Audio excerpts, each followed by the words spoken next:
ನಿಮಗಿದು ಗೊತ್ತಾ? ಕರ್ನಾಟಕ ರಾಜ್ಯೋತ್ಸವವನ್ನು ಯಾಕೆ ಆಚರಿಸುತ್ತಾರೆ ಎಂದು? ಹಿಂದೆ ನಮ್ಮ ಕನ್ನಡ ನಾಡು 4 ಭಾಗಗಳಲ್ಲಿ ಬೇರ್ಪಟ್ಟಿತ್ತು.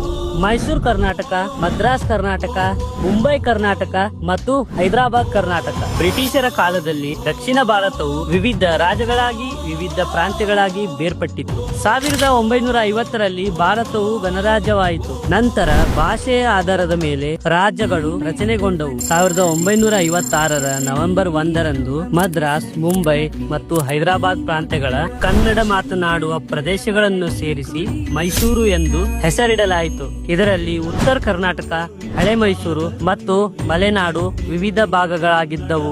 ಅದನಂತರ 1973ರಲ್ಲಿ ಕರ್ನಾಟಕದ ಮುಖ್ಯಮಂತ್ರಿಯಾಗಿದ್ದಂತಹ ಶ್ರೀ ದೇವರಾಜ ಅರಸು ಅವರು ಕರ್ನಾಟಕ ಎಂದು ಮರುನಾಮಕರಿಸಲಾಯಿತು. ನಮ್ಮ ಭಾಷೆ ಮತ್ತು ನಮ್ಮ ಸಂಸ್ಕೃತಿಯನ್ನು ಉಳಿಸಿಕೊಳ್ಳುವುದಕ್ಕಾಗಿ ಶಿವರಾಮ್ ಕಾರಂತ್, ಕುವೆಂಪು, ಮಾಸ್ತಿ ವೆಂಕಟೇಶ್ ಅಯ್ಯಂಗಾರ್